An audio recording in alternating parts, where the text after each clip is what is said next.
चलिए अब हम लोग, अच्छा इसमें क्वेश्चन 2 और 3 में तो कोई दिक्कत नहीं है, क्वेश्चन 1 में दिक्कत है, जेन्युइन बात है।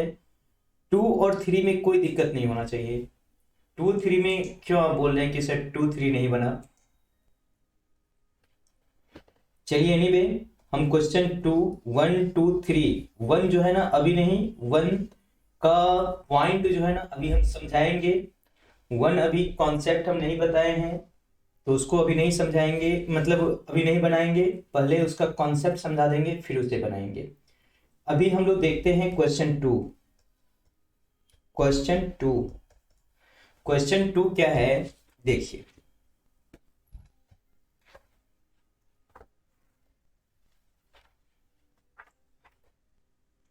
क्वेश्चन 2 यहां पे है।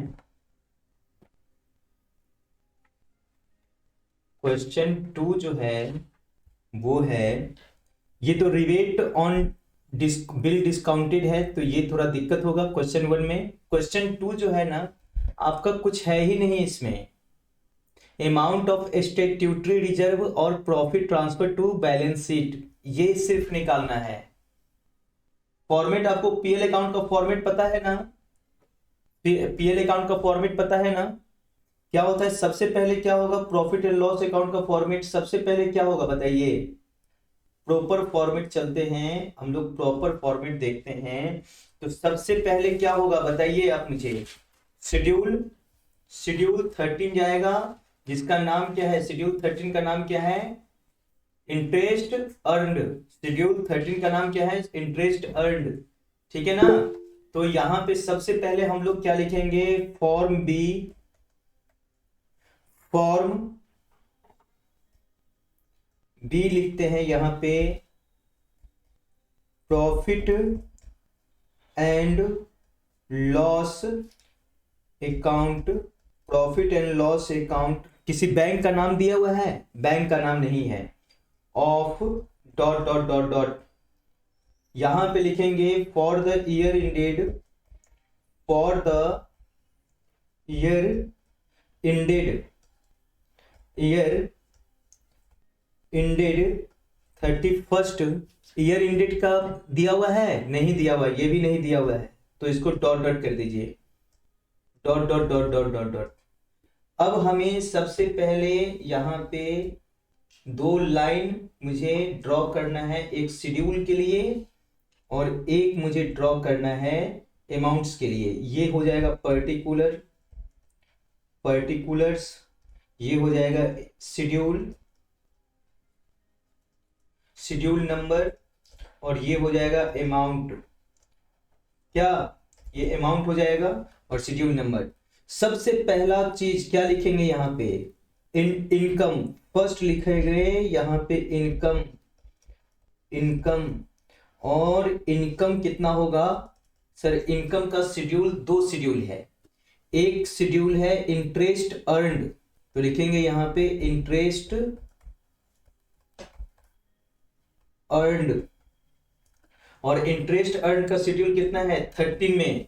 तो यहां पे अमाउंट दिया ही है, अमाउंट दिया रहेगा तब तो फिर भी हम लोग शेड्यूल बनाएंगे, समझे ना? अमाउंट दिया रहेगा फिर भी शेड्यूल बना देंगे, लेकिन पूरा का पूरा अमाउंट दे दिया है तो सीधे अमाउंट ले दीजिएगा अब। तो 18 लाख है ये, 18 लाख। और ऑपरेटिंग एक्सपेंस है, balance of previous year of profit and loss, ये है, बस इतना है, बस एक ही। तो दूसरा इसमें शेड्यूल क्या है? Other income, other income. Sir other income कितना है? सर कुछ नहीं है, तो ये मेरा टोटल हो जाएगा। टोटल कितना है? टोटल 18 लाख, टोटल हो जाएगा 18 लाख। यहां पे लिखिए टोटल ए। अब लिखिए, अब इसके आगे लिखेंगे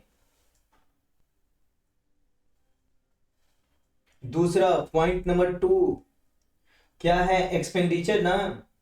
यहां पे दूसरा पॉइंट लिखेंगे एक्सपेंडिचर, एक्सपेंडिचर। और इसमें हमें इंटरेस्ट पेड दिया हुआ है, इंटरेस्ट पेड। इंटरेस्ट पेड का क्या है, तो इंटरेस्ट पेड नहीं लिख के हम लोग इंटरेस्ट एक्सपेंडेड लिखते हैं ना। इंटरेस्ट एक्सपेंडेड कितना है, शेड्यूल कितना, शेड्यूल 15 कितना है इंटरेस्ट एक्सपेंडेड सर 8 लाख रुपया है। और ऑपरेटिंग एक्सपेंस कितना है, operating expense, operating expense sir operating expense का शेड्यूल 16 है, ये कितना है 1,60,000 रुपया। तो टोटल मेरा ये कितना, इसमें एक और प्रोविजंस एंड कंटीजेंसीज भी लिखना है, प्रोविजंस एंड कंटीजेंसी जिसका शेड्यूल कुछ नहीं होता है लिखना है वो भी, provisions and contingency, provision and contingencies कितना है, प्रोविजंस एंड कंटीजेंसी शेड्यूल कुछ नहीं है, इसमें ये भी नहीं होगा। तो अब इसको जोड़ दीजिए, ये मेरा टोटल हो जाएगा कितना 9,60,000, ये टोटल बी हो जाएगा, टोटल बी हो जाएगा 9,60,000। अब हमें ए माइनस बी करेंगे तो ये क्या निकलेगा, प्रॉफिट, ए माइनस बी यानी इनकम में से एक्सपेंस को घटाएंगे, वो घटाने आता है ना आप लोग को। तो 18 लाख में से 9 लाख, 18 लाख में से 9,60,000 जाएगा तो कितना 8,40,000 आएगा, क्या 8,40,000 आएगा, आएगा ना 8,40,000 रुपया सर, 8,40,000 रुपया आएगा। ये मेरा इस ईयर का प्रॉफिट है, profit of the current year आ गया, ये मेरा क्या हो गया, profit of the current year, profit of the current year. अब प्रीवियस ईयर का प्रॉफिट दिया हुआ है, प्रीवियस ईयर प्रॉफिट दिया हुआ है, तो करेंट ईयर के प्रॉफिट में हम लोग प्रीवियस ईयर के प्रॉफिट को ये ऐड कर देते हैं, तो add previous year profit, previous year profit. ये सर कहां से आप लिखवा रहे हैं बच्चों, ये फॉर्मेट मैंने बताया था आपको सबसे पहले पीएल अकाउंट का। तो ये कितना है, प्रीवियस ईयर का प्रॉफिट कितना है 3,50,000 रुपया सर, 3,50,000 रुपया हो, तो अब टोटल कितना हुआ, ये टोटल हो गया 0,0,0,0,8,5,4,9 और 8,3,11, 11,90,000 टोटल प्रॉफिट मेरा 11,90,000 हुआ। इसमें से 25% स्टैट्यूटरी रिजर्व जाएगा करेंट ईयर का प्रॉफिट, तो लिखेंगे transfer to statutory reserve, transfer to statutory, ये RESERV reserve 25% of current year profit, current year profit मैंने लिखवाया है। तो करेंट ईयर का प्रॉफिट का 25% यानी करेंट ईयर कितना 8,40,000, 8,40,000 का 25% कितना हो जाएगा सर, 8,40,000 का 25% 2,10,000, 2,10,000 तो दिया हुआ है क्वेश्चन में, 2,10,000 रुपया ये हो गया आपका, कहां चला जाएगा स्टैट्यूटरी रिजर्व में, स्टैट्यूटरी रिजर्व में 2,10,000 चला जाएगा। और आपका रिमेनिंग कितना बचेगा, जो रिमेनिंग बचेगा वो कहां पे चला जाएगा, अदर रिजर्व में तो कुछ जाएगा नहीं, तो ये क्वेश्चन में अदर रिजर्व के बारे में साइलेंट है। Transfer to other reserve, other reserve में कुछ नहीं जाएगा, क्वेश्चन में कुछ अदर रिजर्व के बारे में कुछ नहीं दिया गया है तो डैश दे देंगे, खाली छोड़ देंगे, ठीक है। अब जो बचेगा आपका इसके बाद स्टैट्यूटरी रिजर्व में घटाने के बाद 11,90,000 में से 2,10,000 रुपया मेरा स्टैट्यूटरी रिजर्व में जाएगा। और स्टैट्यूटरी रिजर्व में कौन सा प्रॉफिट जाता है, करेंट ईयर के प्रॉफिट का 25% स्टैट्यूटरी रिजर्व में भेजते हैं, करेंट ईयर के प्रॉफिट का 25% स्टैट्यूटरी रिजर्व में भेजते हैं। तो 11,90,000 में से 2,10,000 जाएगा तो 7,80,000 बचेगा, 7,80,000 ना, सॉरी 9,80,000, 9,80,000 बचेगा। ये 9 लाख मेरा 80,000 कहां पे जाएगा, यही तो बैलेंस शीट में जाएगा, transfer to balance sheet, transfer to balance sheet, sheet schedule number schedule number 2 में जाएगा ये, शेड्यूल नंबर 2 में ट्रांसफर टू बैलेंस शीट। समझ में आया ये? आयशा और प्रिया, बाकी बच्चे आप लोग बनाए थे, समझ में आया ये? आयशा और प्रिया, यस सर। रॉकी को भी समझ में, प्रिया ठीक है, चलिए बहुत अच्छा। चलिए और ठीक है कल्याणी, आप समझे, आप समझे इसको?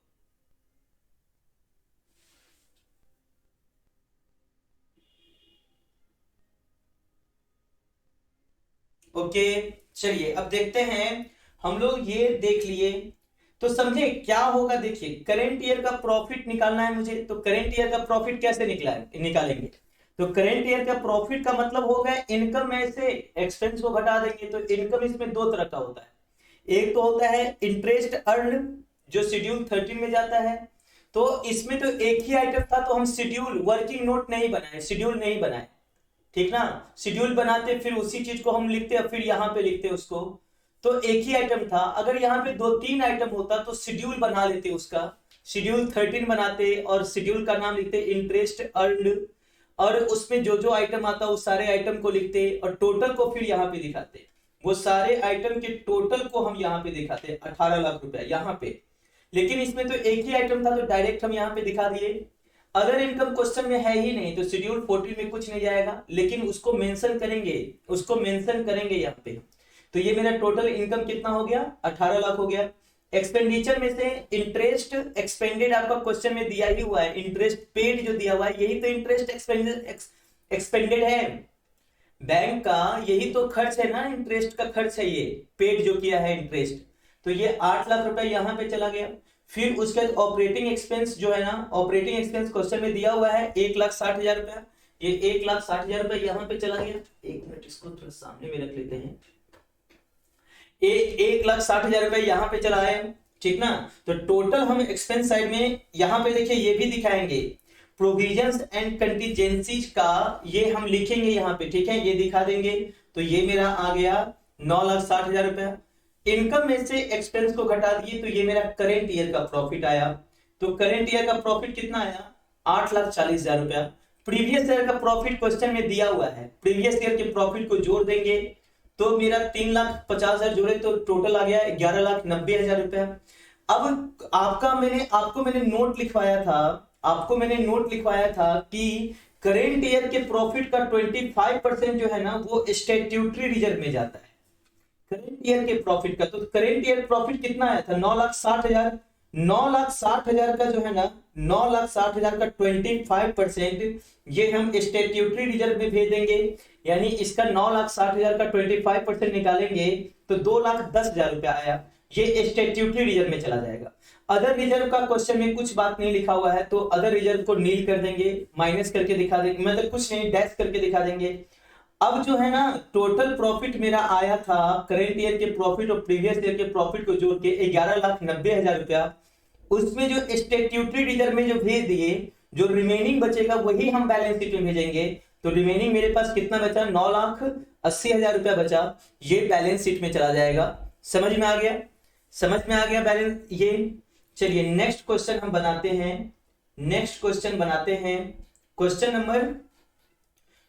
नंबर 3।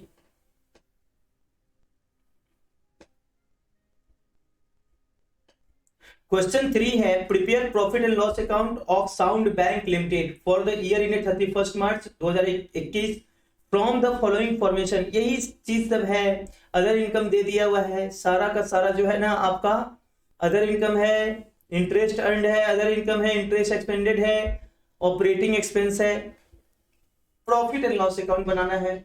इसमें स्टैट्यूटरी नहीं दिया हुआ है, लेकिन यहाँ पे देखिए जब मैंने स्टैट्यूटरी बैलेंस के बारे, ये स्टैट्यूटरी रिजर्व के बारे में बोला था, क्वेश्चन साइलेंट रहेगा या क्वेश्चन में नहीं लिखा रहेगा स्टैट्यूटरी रिजर्व के लिए, फिर भी हम स्टैट्यूटरी रिजर्व में इसको 25% जो है ना स्टैट्यूटरी रिजर्व में भेजेंगे। भले ही क्वेश्चन साइलेंट रहे या कुछ भी, जो रिमेनिंग अमाउंट आएगा वो हम पीएल ये बैलेंस शीट में भेज देंगे। तो देखिए यहां पे लिखिए फॉर्म बी, फॉर्म बी लिखें। अब लिखिए profit and loss account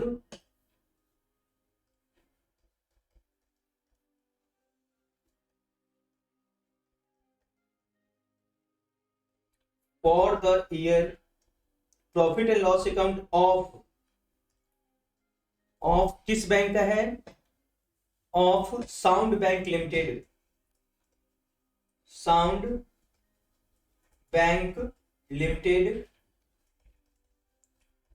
for the year ended 31st March 2021। ठीक है, अब फॉर्मेट बना दीजिए।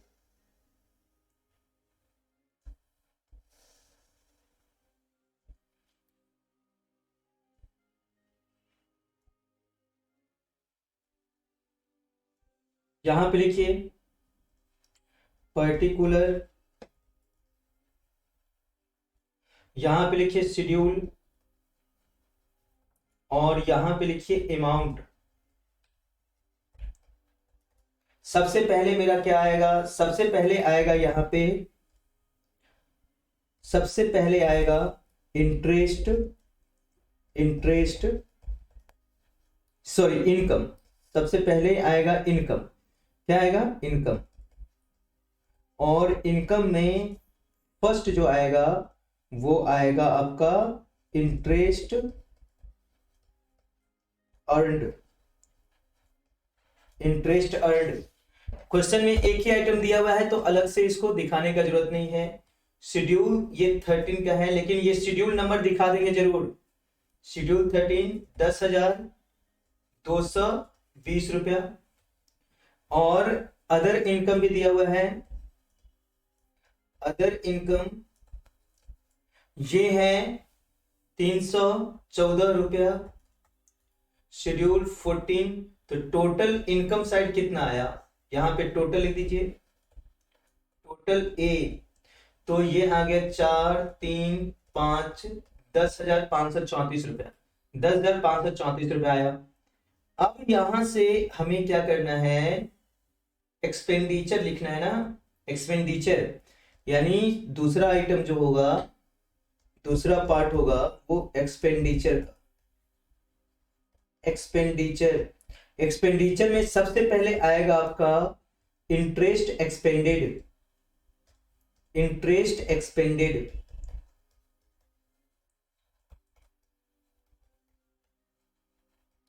इंटरेस्ट एक्सपेंडेड शेड्यूल 15 में, शेड्यूल 15 में इंटरेस्ट एक्सपेंडेड कितना दिया हुआ है, यहां पे 6 लाख। अच्छा एक मिनट, 1000 में है ये, तो यहां पे 1000 में इसको लिख दीजिए, नहीं तो गड़बड़ा जाएगा। यहां पे इंफॉर्मेशन, हाँ इन 1000, यानी 1000 में कितना जीरो होता है, 3 जीरो, तो 3 जीरो बैठा दीजिए, 3 जीरो 1 2 3 जीरो बैठा दीजिए। हाँ यहां पर भी 3 जीरो बैठा दीजिए और यहां पर भी 3 जीरो बैठा दीजिए। ठीक है, तो इस तरह से मेरा हो गया। अब शेड्यूल 15 में क्या दिया हुआ है, 6,80,000, 6,80,000। और उसके बाद ऑपरेटिंग एक्सपेंस है,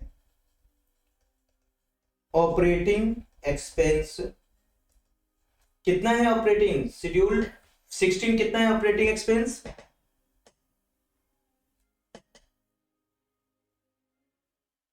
क्या 31, 6 लाख इन 1000 साउंड ईयर।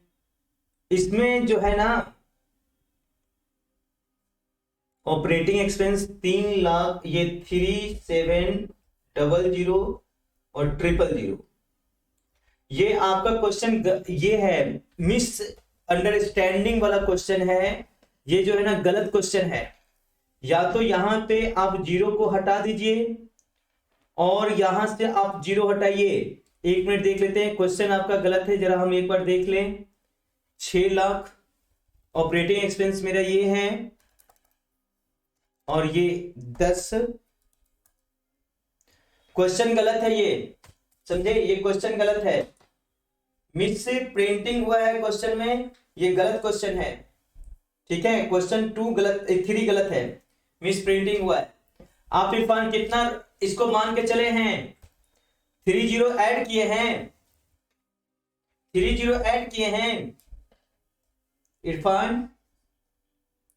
नहीं सर, एक मिनट, 30 ऐड नहीं किए हैं इसमें, तो फिर इसका तो आपका आंसर मैच नहीं करेगा, आंसर मैच नहीं करेगा, ठीक है ना, आंसर मैच नहीं करेगा।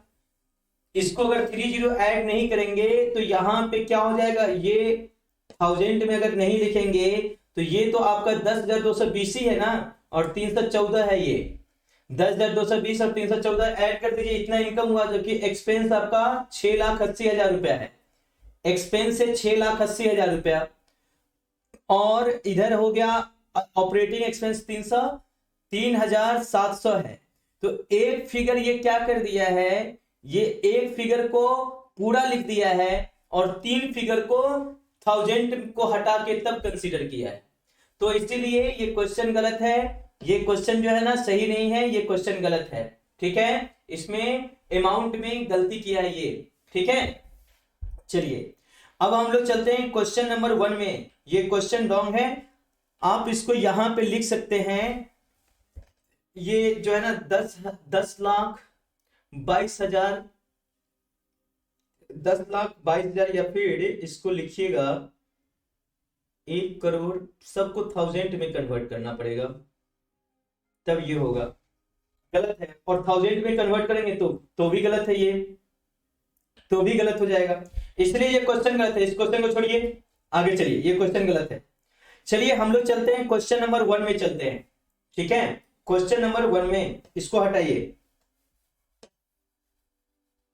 आपका इरफान क्वेश्चन आंसर आया था, सही आंसर आया था?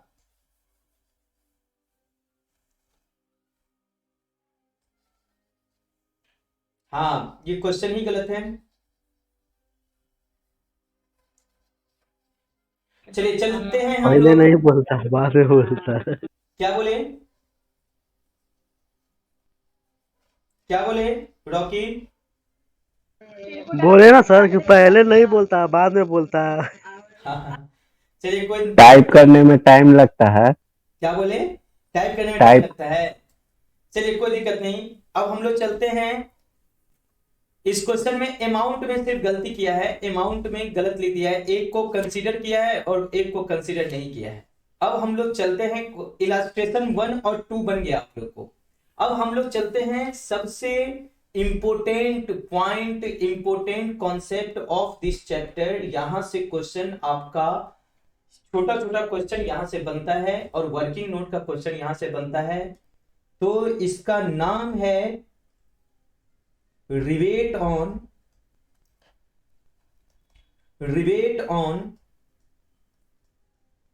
Bill discounted.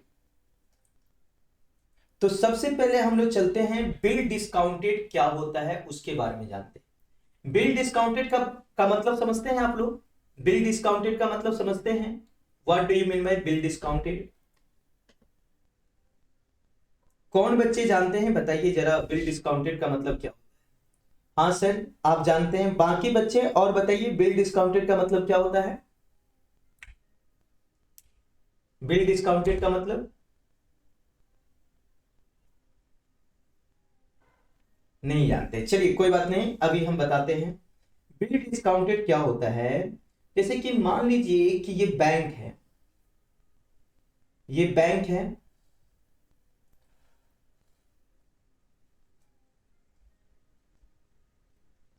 ठीक है, और यहां पे मिस्टर, ये ए है और ये है बी, ये है दुकानदार, इसका एक दुकान है। मिस्टर ए मिस्टर बी के यहां से क्रेडिट पे कुछ सामान परचेज किया, 10,000 का सामान ये क्रेडिट पे बाय किया, बाय, ठीक है। अब जो है ना मिस्टर ए, एक मिनट, ये क्रेडिट पे बाय किया, तो यहां पे लिख देते हैं क्रेडिट पे बाय किया मिस्टर ए। मिस्टर ए इसको बोलता है बी को कि आप एक काम करिए, ये उधारी मुझे ये सामान दे दीजिए, हम आपको 3 महीने के अंदर आपको पैसा दे देंगे। मिस्टर बी बोलता है कि एक काम करिए, आप 3 महीना के अंदर जो पैसा देंगे ना, इससे अच्छा है कि हम आपके ऊपर एक बिल लिख देते हैं और उस बिल को आप एक्सेप्ट करके मुझे दे दीजिए। तो ये क्या बोला, ठीक है कोई दिक्कत नहीं है। ये जो है ना मिस्टर बी ए के नाम से एक बिल ड्रॉ किया। मिस्टर बी यहां पे ड्रॉ कौन करेगा, बिल को ड्रॉ कौन करेगा, बात को समझिए। बिल को ड्रॉ करेगा जो उधारी देता है, क्रेडिटर ड्रॉ करेगा, ठीक है। जो क्रेडिटर होगा वो ड्रॉ करेगा जो उधारी देता है। तो ये बिल के नाम से ड्रॉ, ये ए के नाम से ड्रॉ किया, ठीक है, ये ए के नाम से ड्रॉ किया और ए उस बिल को एक्सेप्ट करके ये इसको रिटर्न कर दिया, इसको रिटर्न कर दिया एक्सेप्ट करके। अब देखिए इसके पास क्या आ गया, और वो 2 कॉपी में बिल बनाएगा, 2 कॉपी में, अभी फिलहाल हम लोग 2 कॉपी समझते हैं, वो 2 कॉपी बनाएगा। एक कॉपी इसके पास होगा और एक कॉपी इसके पास होगा, एक कॉपी ए के पास होगा और एक कॉपी बी के पास होगा।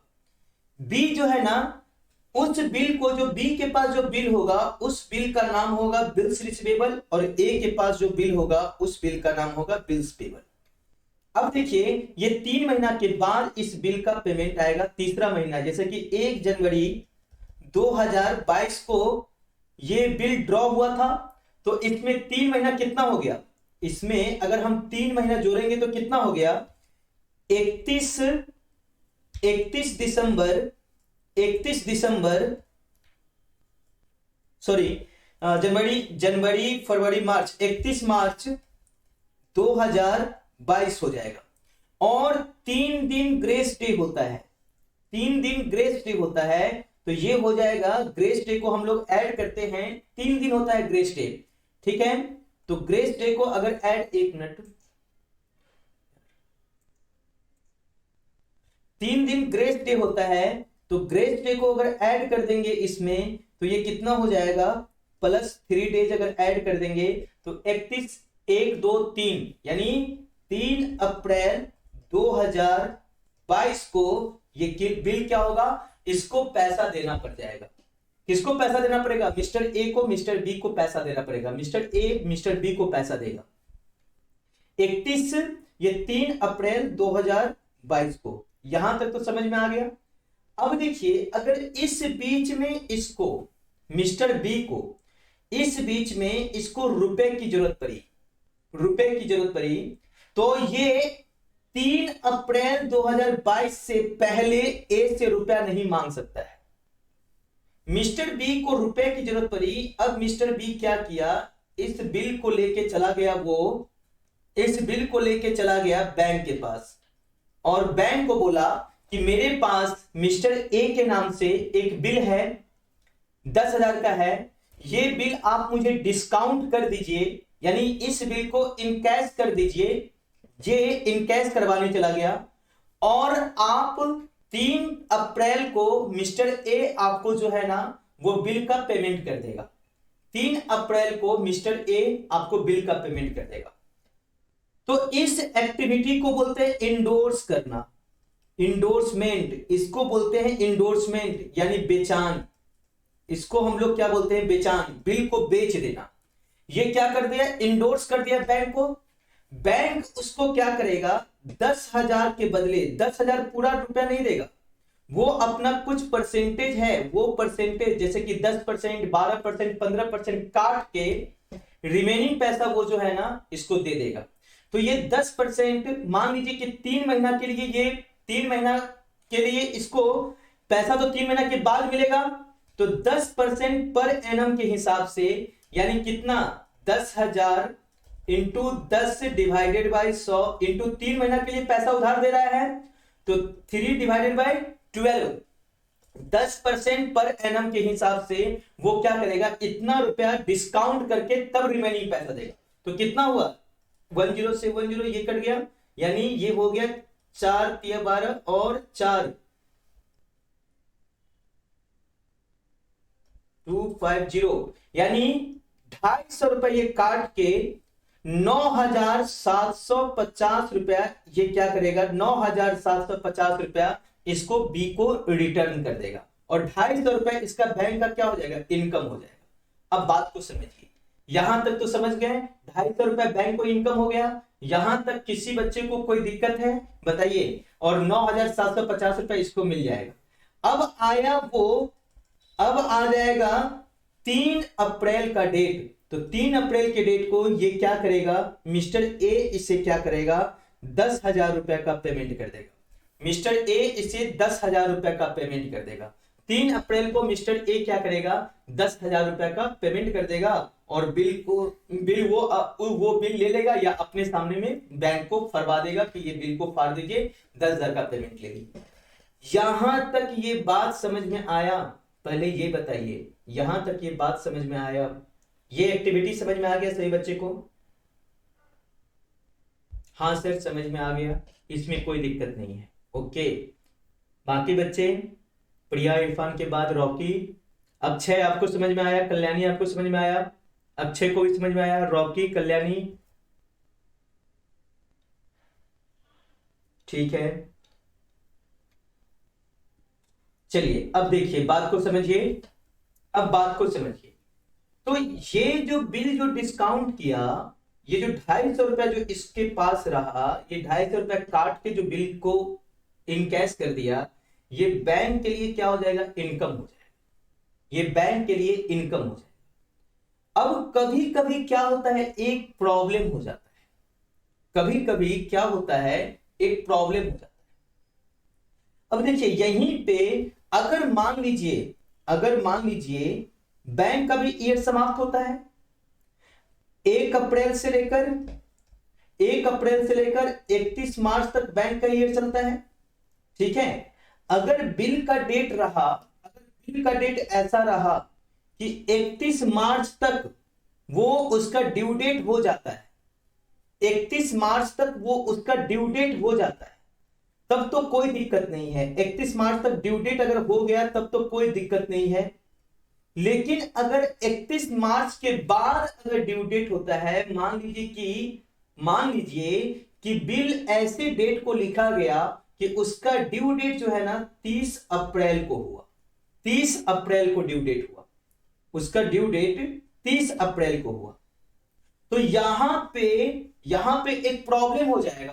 प्रॉब्लम ये होगा कि बैंक का जो क्लोजिंग ईयर होता है, बैंक का जो बुक्स ऑफ अकाउंट जो क्लोज होगा वो तो 31 मार्च तक का ही होगा, यानी यहां तक का इंटरेस्ट जो है ना उसको इस फाइनेंशियल ईयर में इसको बुक करना पड़ेगा, और ये जो इंटरेस्ट यहां से जो यहां तक का 1 महीना का जो इंटरेस्ट होगा उसको अगले फाइनेंशियल ईयर में बुक करना पड़ेगा। लेकिन ये भी इनकम जो है ना बैंक इसी ईयर में जब डिस्काउंट करवाने आया वहीं पे वो इंटरेस्ट ले लिया है।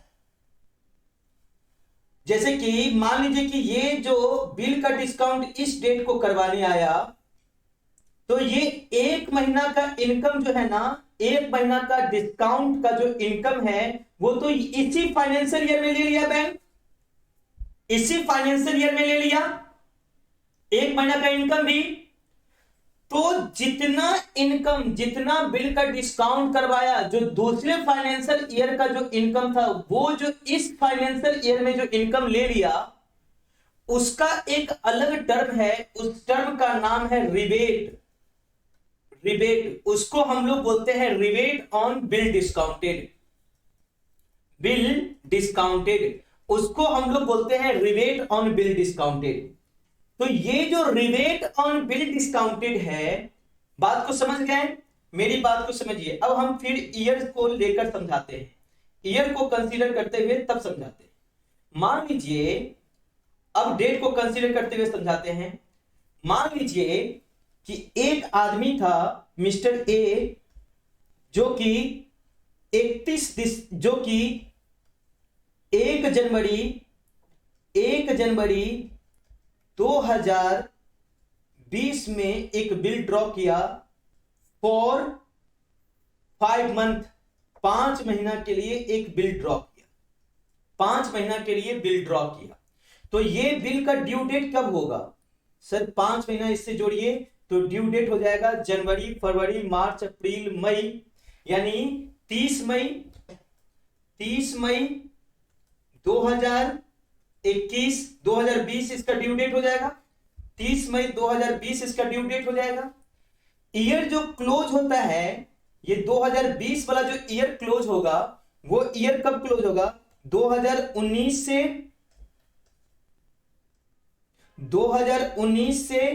2020 ईयर क्लोज होता है, फाइनेंशियल ईयर, यानी 1 अप्रैल 2019 से ये चलेगा 31 मार्च 2020 तक का ईयर है। ये जो बिल जो डिस्काउंट करवाया 1 अप्रैल को ही बिल डिस्काउंट 1 जनवरी 2020 को ही बिल डिस्काउंट करवा लिया। 1 जनवरी 2020 को ही बिल डिस्काउंट करवा लिया। तो देखिए जनवरी, फरवरी, मार्च, यानी 3 महीना जो इसका बिल डिस्काउंट, यानी 5 महीना का वो बैंक जो है ना 5 महीना का डिस्काउंट ले लिया होगा। तो 3 महीना का डिस्काउंट जो है ना उसका फाइनेंशियल ईयर 2019-20 में आएगा, और 2 महीना का ये 3 मंथ का डिस्काउंट और 2 महीना का डिस्काउंट जो है ना उसके फाइनेंशियल ईयर 2020-21 में जाएगा। क्योंकि ये तो 2 महीना इधर चला आएगा ना, 30 मई इधर आ गया जो कि दूसरे फाइनेंशियल ईयर में है। तो जो इंटरेस्ट दूसरे फाइनेंशियल ईयर का था वो जो अभी जो वो ले लिया, जो डिस्काउंट दूसरे फाइनेंशियल ईयर का इनकम था वो जो अभी ही ले लिया, 1 जनवरी 2020 को ही ले लिया, इस फाइनेंशियल ईयर में 19-20 में ले लिया, जितना दूसरे फाइनेंशियल ईयर का था वो डिस्काउंट क्या कहलाएगा? वो डिस्काउंट रिबेट के नाम से जाना जाएगा। रिबेट ऑन बिल डिस्काउंटेड, समझ में आ गया? Rebate on bill discounted. तो ये 5 महीना का टोटल, सपोज दैट कि 5 महीना का टोटल इंटरेस्ट डिस्काउंट इसका आया 10,000 रुपया। तो इसमें 2 महीना का इंटरेस्ट हम निकालेंगे, तो 3 महीना का इंटरेस्ट, जैसे कि सपोज दैट कि 5 महीना का 10,000, तो 3 महीना का 6,000 हुआ और 2 महीना का 4,000। तो ये 2 महीना का जो इंटरेस्ट है 4,000 है, हम तो रुपया ले लिए होंगे 10,000 रुपया, बैंक ले लिया होगा 10,000 रुपया। 4,000 रुपया इसको इस ईयर से माइनस करके अगले ईयर में ट्रांसफर कर देंगे। 4,000 इस ईयर से माइनस करके अगले ईयर में ट्रांसफर कर देंगे, और वो अगले ईयर का इनकम रिकॉग्निशन, जब अगले ईयर का प्रॉफिट एंड लॉस अकाउंट बनाएंगे तो उस समय में इसे रिकॉग्नाइज किया जाएगा। समझ में आ गया? अगले ईयर का प्रॉफिट एंड लॉस अकाउंट बनाएंगे तो उस ईयर में इसे क्या किया जाएगा? रिकॉग्नाइज किया जाएगा। तो इस टर्म को हम लोग क्या बोलते हैं? Bill discounted, rebate on bill discounted बोलते हैं। ये बात समझ में आया? यहां तक समझ में आया? फिर क्वेश्चन देंगे तो अपने आप समझ में आ जाएगा। यहां तक पहले बताइए समझ में आया? कोई दिक्कत है? यहां तक समझ में आ गया? सभी बच्चे प्लीज एक बार कंफर्म करिए, यहां तक समझ में आ गया? हाँ सर, यस सर। और बच्चे? Okay okay. कल्याणी अच्छे कहाँ हैं?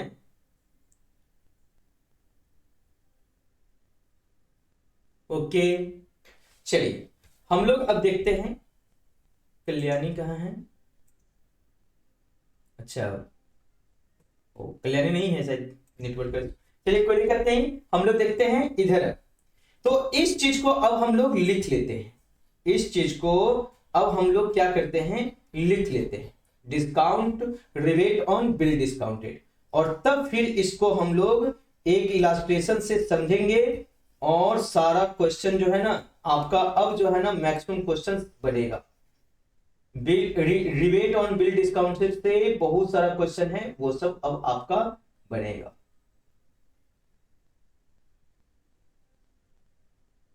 चलिए लिखिए सबसे पहले,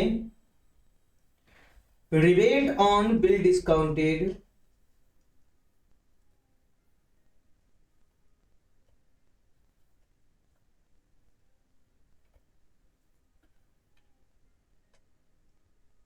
is also known as discount received in advance,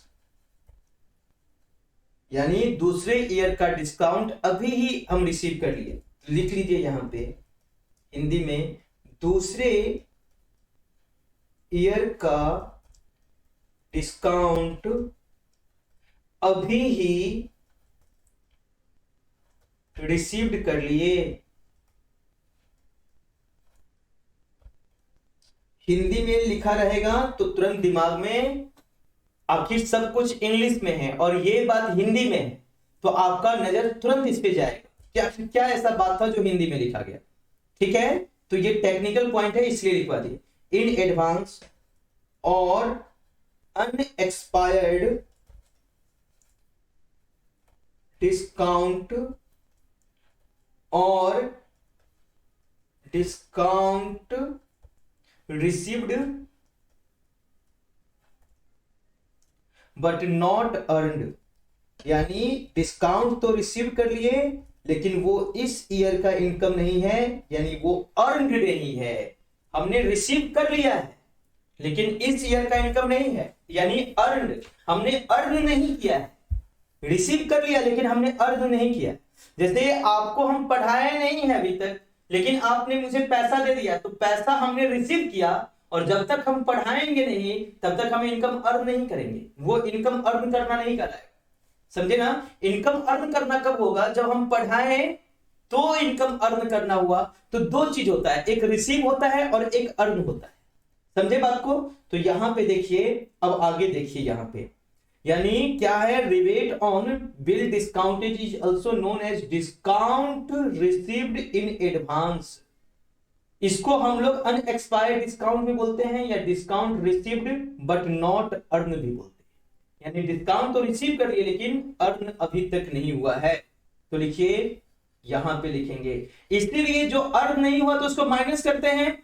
तो आपने देखा होगा जो आपको मैंने माइनस करवाया था शेड्यूल 13 में, आपको माइनस करवाया था, बोला था कि मैं इसको माइनस कर दीजिए रिबेट ऑन बिल डिस्काउंटेड को, इसलिए मैंने माइनस करवाया था, क्योंकि वो वहां पे शेड्यूल 13 में हम लोग लिखते हैं इंटरेस्ट अर्नड लिखते हैं, जबकि ये इंटरेस्ट अर्न अभी नहीं हुआ है, वो नेक्स्ट ईयर का इंटरेस्ट है। सिर्फ हम रिसीव किए तो रिसीव वाले चीज को हटा देंगे, अर्न जो किए हैं उसको हम लोग लिखेंगे।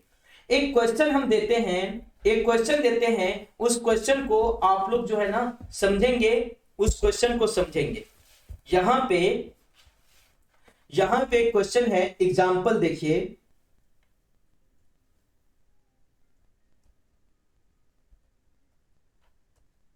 Example on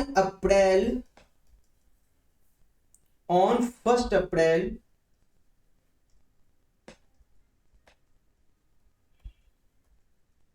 2017 mister Ram discounted bills of exchange of rupees 20 lakh, ठीक है, with HDFC bank, period of bill discounted 5 month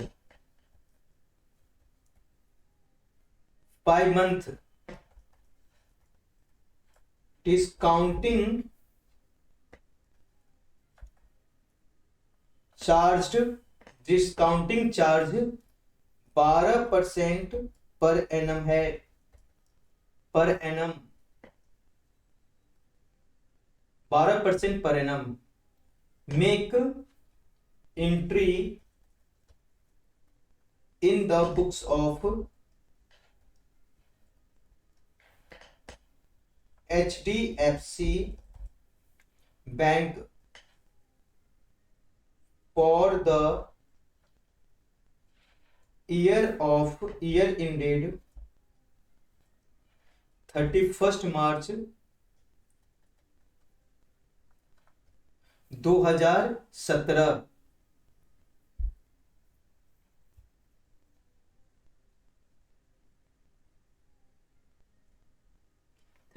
December 2017, sorry 31 दिसंबर, मार्च नहीं है, 31 दिसंबर 2017।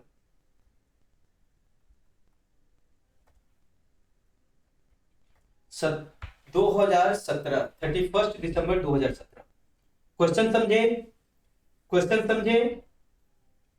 क्वेश्चन क्या बोल रहा है कि ऑन 31 अप्रैल 2017, 31 अप्रैल 2017 और ईयर इंडेड है 31 दिसंबर 2017, यानी ये कैलेंडर ईयर की बात कर रहा है, यानी कैलेंडर ईयर की बात कर रहा है। तो यहां पे लिखिए सॉल्यूशन।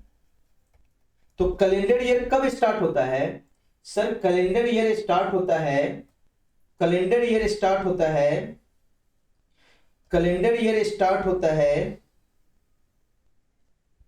1 जनवरी 2017 को स्टार्ट होगा और 31 दिसंबर 2017 को समाप्त होगा। क्या कैलेंडर ईयर का? अब 1 अप्रैल को देखिए, ऑन 1 अप्रैल यानी 1/4/2017, यानी इसी फाइनेंशियल ईयर की बात है। 1 अप्रैल को mister Ram discounted bill of exchange of 20 lakh रुपया विथ HDFC। 1 अप्रैल को मिस्टर राम जो है ना बिल ऑफ एक्सचेंज डिस्काउंट करता है HDFC से 20 लाख रुपया।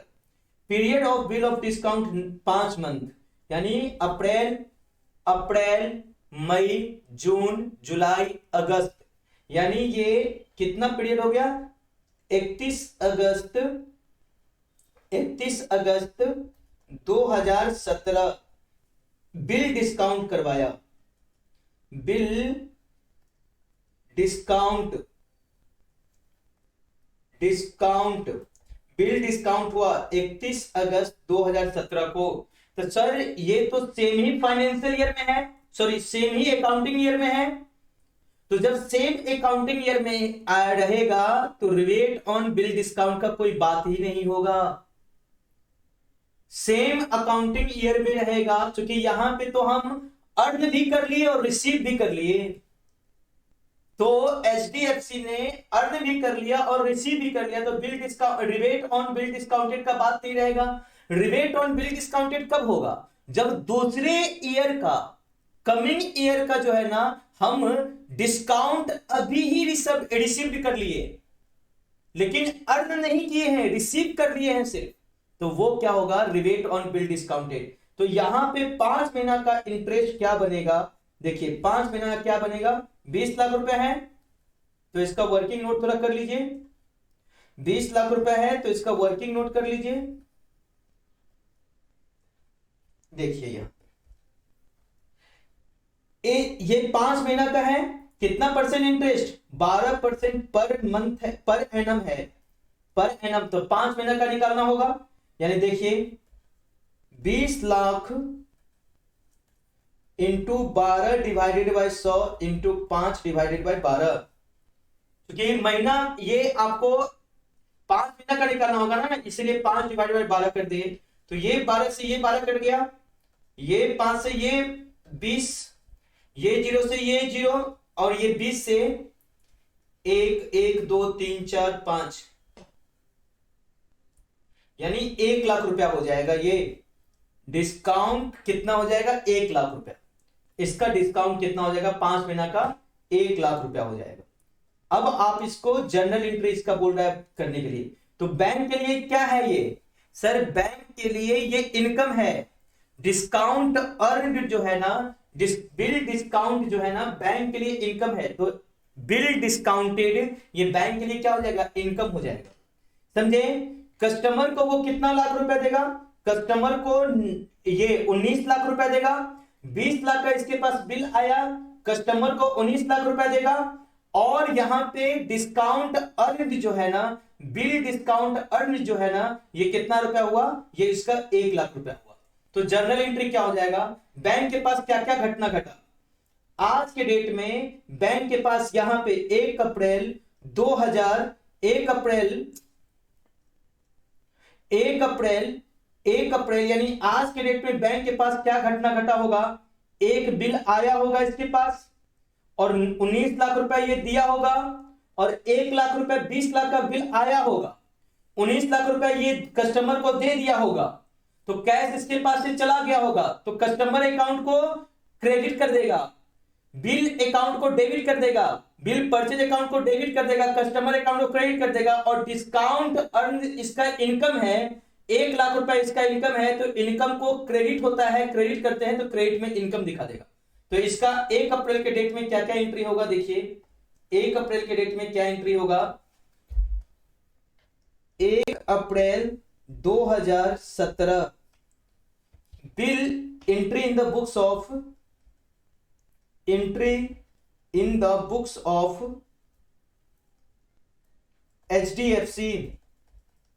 एचडीएफसी बैंक के बुक में एंट्री क्या होगा, तो bill purchased and discounted account debit, bill purchase and discounted account debit, कितना रुपए का बिल आया, 20 लाख रुपए, ये कस्टमर को कितना दिया, टू कस्टमर्स अकाउंट, 19 लाख रुपए कस्टमर को दे दिया और इसका इनकम कितना हुआ, टू डिस्काउंट अर्नड 1 लाख रुपया, अर्नड अकाउंट 1 लाख रुपए, ये एंट्री मार दिया होगा 1 अप्रैल को। इसका अकाउंट क्लोज कब हो रहा है, बुक्स ऑफ अकाउंट बंद कब हो रहा है, 31 मार्च को। तो यहां पे पहले तो ये लिख दीजिए narration, bill discounted at the rate 12% per annum, ठीक है। फर्स्ट एंट्री हम लोग कर दिए। सेकेंड एंट्री 31 मार्च को, अब इसका बुक्स ऑफ अकाउंट क्लोज हो जाएगा, 31 दिसंबर 2017 को बुक्स ऑफ अकाउंट क्या हो जाएगा, क्लोज होगा। तो 31 दिसंबर 2017 इसका जो इंटरेस्ट ये जो हुआ, ये जो डिस्काउंट अर्न हुआ, ये इसका इनकम हो जाएगा, इसको पीएल अकाउंट में ट्रांसफर कर देगा। इनकम है तो पीएल अकाउंट में देखिए, अब इसको ट्रांसफर करने के लिए किसी भी बैलेंस, क्रेडिट बैलेंस को ट्रांसफर करने के लिए उसको डेबिट करना होता है और पीएल अकाउंट में ट्रांसफर करेंगे तो प्रॉफिट बढ़ जाएगा। तो इसको हम लोग क्या करेंगे, प्रॉफिट को क्रेडिट कर देंगे और ये क्रेडिट वाले आइटम को डेबिट कर देंगे। तो यहां पे लिखेंगे discount earned account debit to profit and loss account, profit and loss account लिखेंगे पिन discount earned transferred to PL account, कितना रुपया, 1 लाख, 1 लाख रुपया। अब मुझे बताइए यहां पे किसी को कोई दिक्कत हुआ, यही इसका 2 एंट्री होगा। यहां पे किसी को कोई दिक्कत हुआ, बताइए कोई दिक्कत हुआ, समझ में आया ये? नहीं सर कोई दिक्कत नहीं है, समझ में आया? आयशा, अक्षय, प्रिया प्लीज जल्दी से सब आदमी रिप्लाई करिए। यस सर समझ आया, यस सर, प्रिया को समझ में आ गया, आयशा को भी समझ में, अक्षय आप भी रिप्लाई करिए, यस सर। कल्याणी जुड़ी या नहीं जुड़ी? चलिए हम लोग फिर अब बताइए, यहां तक कोई दिक्कत नहीं हुआ। तो यहां पे आपको ये क्या हुआ, फर्स्ट एंट्री क्या हुआ, जिस डेट को आप बिल डिस्काउंट करेंगे उस डेट को क्या क्या घटना हुआ, उस डेट का घटना है, जिस डेट को आप बिल डिस्काउंट करेंगे उस डेट को आपके पास यानी बैंक के पास एक बिल आया, तो उसका नाम हो जाएगा bill purchased and discounted account. Bill आया तो उसका नाम हो जाएगा bill purchased and discounted account. इसके पास से रुपया गया और एक इनकम अर्न हुआ, तो रुपया गया तो कस्टमर्स अकाउंट, क्रेडिट में चला जाएगा, जाने वाले चीज को क्रेडिट करते हैं, आने वाले चीज को डेबिट करते हैं, जाने वाले चीज को क्रेडिट करते हैं, तो कस्टमर अकाउंट को क्रेडिट कर देंगे। और इसका इनकम अर्न हुआ है तो इनकम को भी क्रेडिट करते हैं, तो इनकम का नाम क्या है, डिस्काउंट अर्न। ठीक है, तो ये 1 तारीख का घटना है, 1 अप्रैल को ये सब हुआ। अब ये डिस्काउंट अर्न जो है ना, ये अपने पीएल अकाउंट में रिकॉग्नाइज कर लेगा, पीएल अकाउंट में ट्रांसफर करेगा, तो इसका एंट्री क्या हो जाएगा, discount earn account debit to profit and loss account. इस डिस्काउंट को वो अपने पीएल अकाउंट में ट्रांसफर कर देगा, तो इसका एंट्री हो जाएगा discount earn account debit to profit and loss account. अब एक और क्वेश्चन, अब आप एक क्वेश्चन और बनाइए इसी पे एक क्वेश्चन आप बनाएंगे। ऑन 1 अगस्त 2018, या इसको 1 अगस्त को लिख के हम लोग 1 अगस्त की जगह पे 15 अगस्त लिख देते हैं। 15 अगस्त 15 अगस्त 2018, mister Shyam discounted a bills of exchange of 30 lakh with SBI, period of bill of bill discounted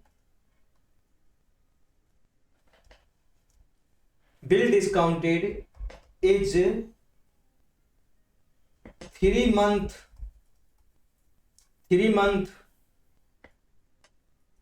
discount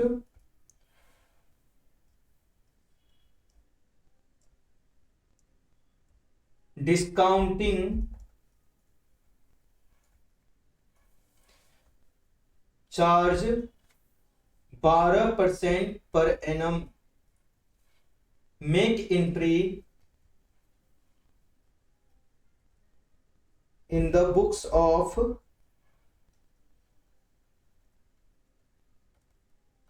SBI for the year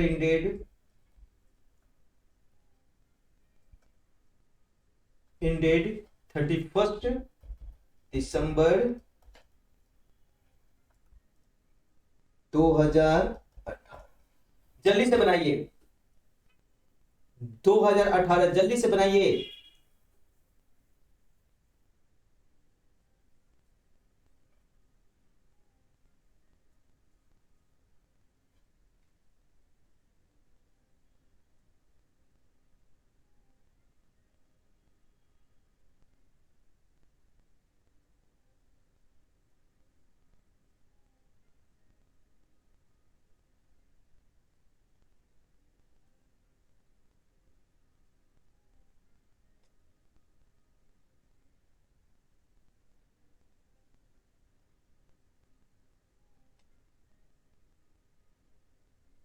सबसे पहले वर्किंग नोट कर लेंगे।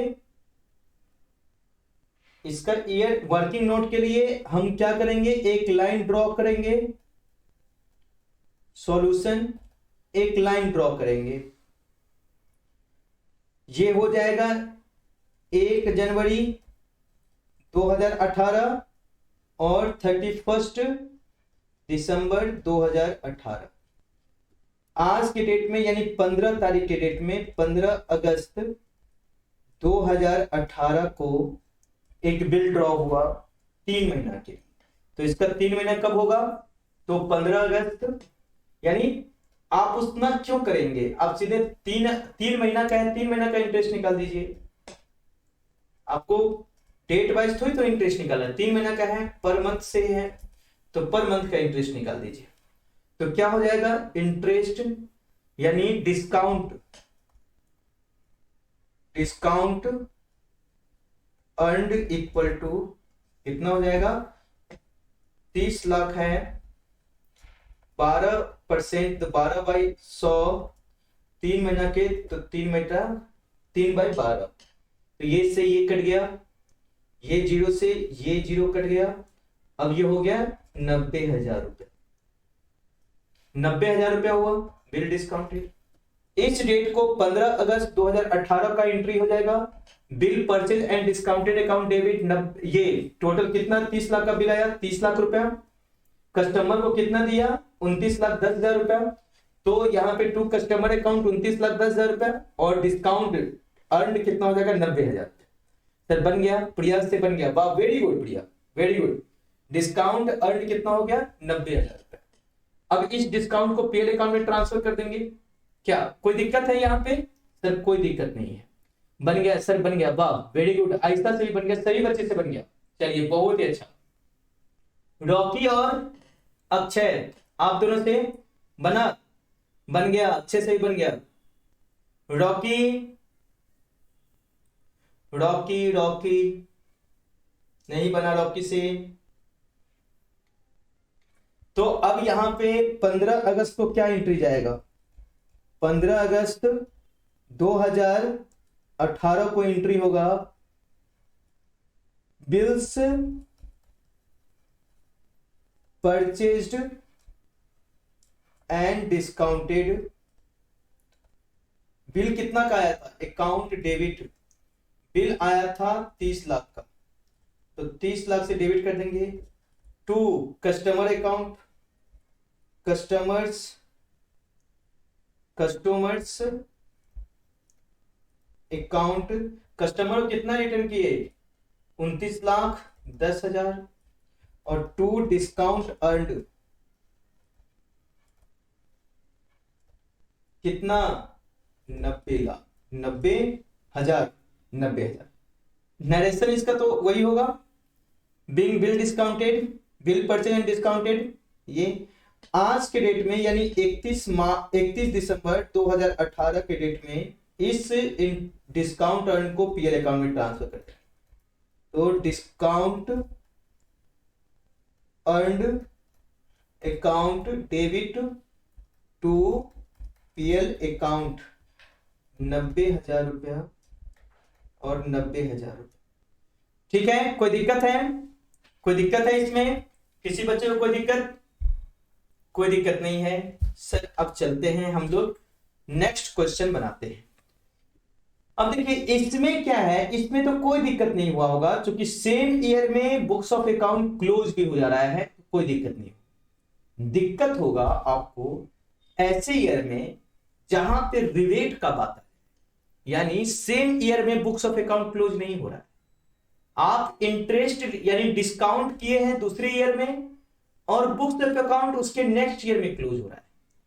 तो जितना पोर्शन नेक्स्ट ईयर का होगा, जितना पोर्शन नेक्स्ट ईयर का होगा उसको हम रिवेट ऑन बिल डिस्काउंटेड बोलते हैं। ठीक है ना? तो अब देखिए, अब एक क्वेश्चन यहां पे बनाइए, एक question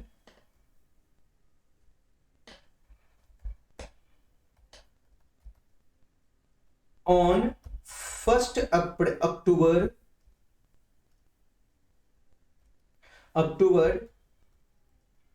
2017 Ram discounted bills receivable of rupees 40 lakh. 40 lakh का एक बिल्स था जो डिस्काउंट कर दिया with HDFC bank at the rate 12% per annum. Period of bill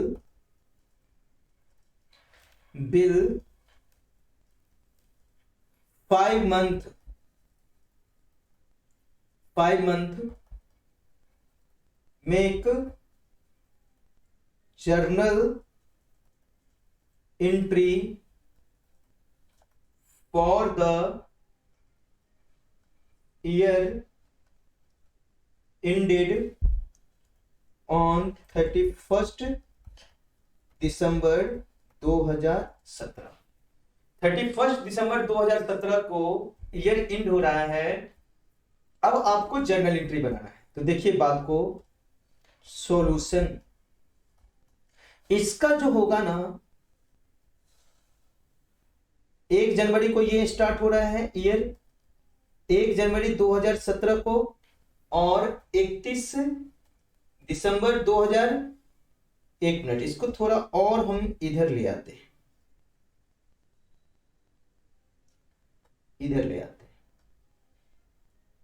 31 दिसंबर 2017 को ईयर समाप्त हो रहा है। बिल कब डिस्काउंट करवाया? 1 अक्टूबर को बिल डिस्काउंट करवाया, यानी 1 अक्टूबर, अक्टूबर का मतलब होता है 10वां महीना। 1 अक्टूबर 2017 को डिस्काउंट, तो 5 महीना के लिए है, तो इसका 5 महीना कितना हो जाएगा? देखिए, अक्टूबर, नवंबर, दिसंबर, जनवरी, फरवरी, यानी इसका हो जाएगा 28 फरवरी 2018। यानी 2 महीना जो चला गया इसका, वो दूसरे ईयर का चला गया, 2 महीना दूसरे ईयर में चला गया, यानी 2 मंथ, और 3 मंथ इसका इस ईयर में है, ये 3 मंथ। तो 3 मंथ का जो इंटरेस्ट होगा इस ईयर में, लेकिन डिस्काउंट यहीं पे करवा रहा है, तो बैंक तो यहीं पे उसका एंट्री ले लेगा होगा पूरा। यहां पे वो क्या पूरा का 40 लाख का डिस्काउंट किया, तो 40 लाख इंटू 12%, 12/100 इंटू 5 महीना का वो पूरा का पूरा लिया होगा। तो ये 12 से ये 12 कट गया, ये 00 से ये कट गया, आपका कितना हुआ? 4 पंचे 20, 1 2 3 4, 1 2 3 4, यानी टोटल 2 लाख रुपए तो बैंक आज ही के डेट में ले लिया होगा, यानी 1 अक्टूबर 2017 को ही लिया होगा 2 लाख रुपया। आज वो एंट्री क्या किया होगा? जब वो बिल डिस्काउंट किया होगा तो एंट्री क्या किया होगा? Bill purchase and discounted account debit, कितना रुपया? 40 लाख रुपया आया होगा, 40 लाख का बिल आया होगा, 40 लाख रुपया टू कस्टमर अकाउंट, क्या टू कस्टमर अकाउंट, कस्टमर को कितना दिया होगा? 38 लाख रुपया दिया होगा, और टू डिस्काउंट अर्नड अकाउंट कितना रुपया? 2 लाख रुपया। यानी आज के डेट में वो एंट्री क्या किया होगा? यानी डेट क्या है आज? 1 अक्टूबर, तो 1 अक्टूबर के डेट में वो एंट्री किया होगा bills purchase and discounted account, bills purchased and discounted account debit, कितना? 40 लाख रुपया टू कस्टमर अकाउंट, कितना? 38 लाख रुपया, 38 लाख, और टू डिस्काउंट अर्नड कितना? 2 लाख रुपया। ठीक है, तो यहां पे लिख देंगे जो नरेशन है वो नरेशन लिख देंगे बीइंग करके। ठीक है सर, अब तो इसका आज के डेट में ये यहां पे एंट्री कर दिया, अब आज के डेट में ये क्या हो जाएगा? अब चलता चला गया, बैंक में चलता गया, चलता गया, चलता गया, चलता गया, चलता गया, जैसे ही आज के डेट यहां पे पहुंचा 31 मार्च, अब इसको बुक्स ऑफ अकाउंट क्लोज करना होगा।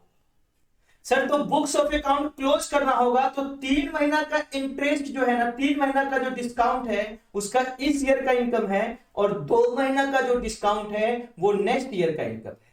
तो जो नेक्स्ट ईयर का इनकम होता है उसको रिबेट ऑन बिल डिस्काउंटेड बोलते हैं। यानी यहां पे हम तो पूरा 2 लाख रुपए हम ले लिए हैं, यहां पे हम पूरा 2 लाख का बुक कर दिए हैं, जिसमें 2 महीना का भी जो दूसरे ईयर का जो डिस्काउंट है उसको भी बुक कर दिए। तो इसको तो पहले हम दूसरे ईयर में ट्रांसफर करेंगे, यानी इसको ट्रांसफर करने के लिए देखिए ये क्रेडिट बैलेंस है, तो इसको ट्रांसफर करने के लिए डेबिट करना होगा 2 महीना के लिए, तो डेबिट कर देंगे डिस्काउंट अर्नड अकाउंट डेबिट, और क्रेडिट करेंगे रिबेट ऑन बिल डिस्काउंटेड, चूंकि ये बैंक के लिए लायबिलिटी है, बैंक के लिए लायबिलिटी है, जो अभी ले लिया है दूसरे मंथ में जाना है इसका, ये दूसरे मंथ में जाना है, पहले ही ले लिया है तो एक तरह से लायबिलिटी हो गया।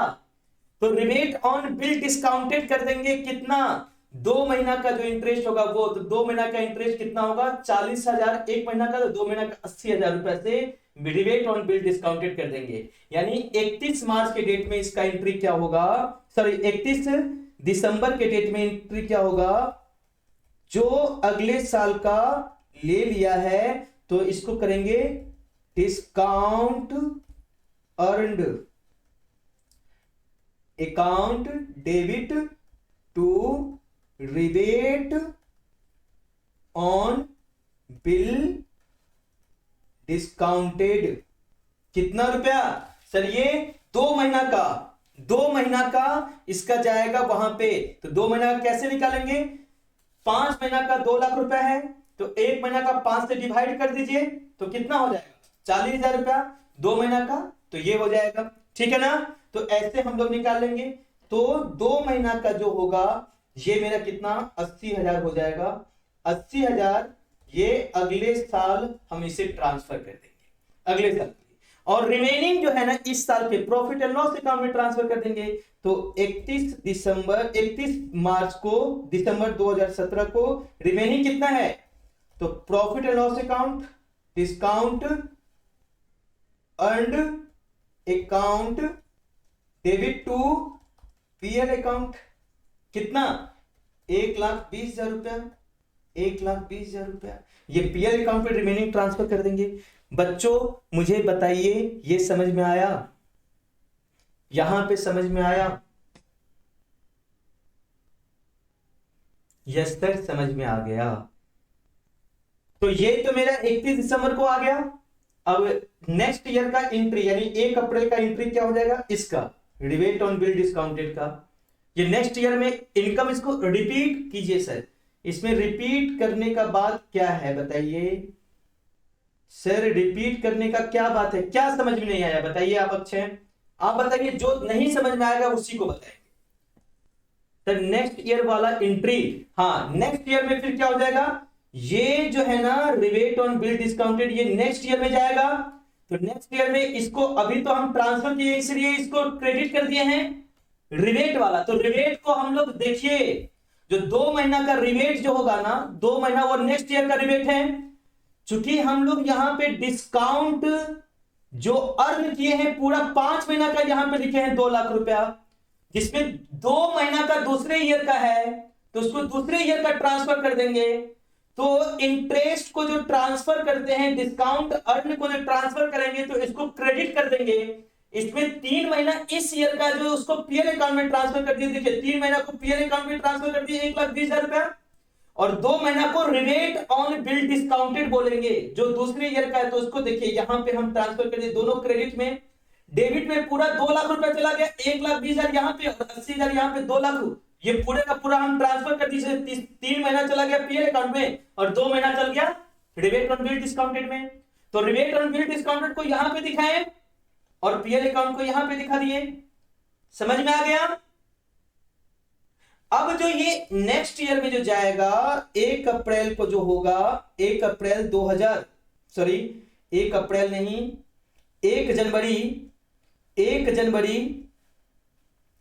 1 जनवरी 2018। अब ये क्या हो जाएगा, अब ये मेरा उस ईयर का इनकम हो जाएगा। तो रिबेट ऑन इनकम हो जाएगा, तो डिस्काउंट अर्न हो जाएगा उस ईयर में। तो rebate on bill discounted account debit to discount earn, उस ईयर का इनकम है मेरा डिस्काउंट अर्न, जिस ईयर का इनकम होगा उस ईयर में डिस्काउंट अर्न करके दिखाएं। तो ये कितना हो जाएगा 80,000, ये मेरा नेक्स्ट ईयर का चला जाएगा इनकम। तो हम लोग लिखेंगे रिबेट ऑन बिल डिस्काउंटेड 80,000 रुपया। समझ में आ गया बच्चों, अब समझ में आया आपसे, अच्छा है समझ में आया, यस सर सही। बच्चे को ये एंट्री नेक्स्ट ईयर का एंट्री समझ में आ गई है, ये तो नेक्स्ट ईयर का मेरा इनकम हो जाएगा ना।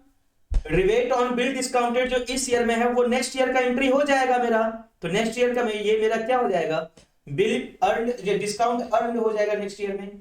हाँ सर, तो आज हम इतना ही रहने देते हैं। एक दो क्वेश्चन हम आप लोग को भेज देंगे, आप लोग क्वेश्चन जो है ना बनाइएगा। अब आपका क्वेश्चन वो बन जाएगा क्वेश्चन वन बन जाएगा, और जो जो क्वेश्चन है हम आपका वो देख के हम आपको भेज देंगे कौन कौन क्वेश्चन बनाना है, हम आपको भेज देंगे। अभी तो क्वेश्चन नंबर 2 है जो, क्वेश्चन नंबर 1 है जो बनाना है आपको, और रिमेनिंग क्वेश्चन हम भेज देंगे, और कुछ क्वेश्चन अपने मन से भी देंगे, वो भी बना लेना है आप लोग को। ठीक है बच्चों, तो आज के लिए क्लास को यहीं पे रोकते हैं। क्या कोई दिक्कत, कोई परेशानी? चलिए ओके बाय सर। यूट्यूब पे डाल दीजिए वीडियो, यूट्यूब पे देखते हैं, यूट्यूब पे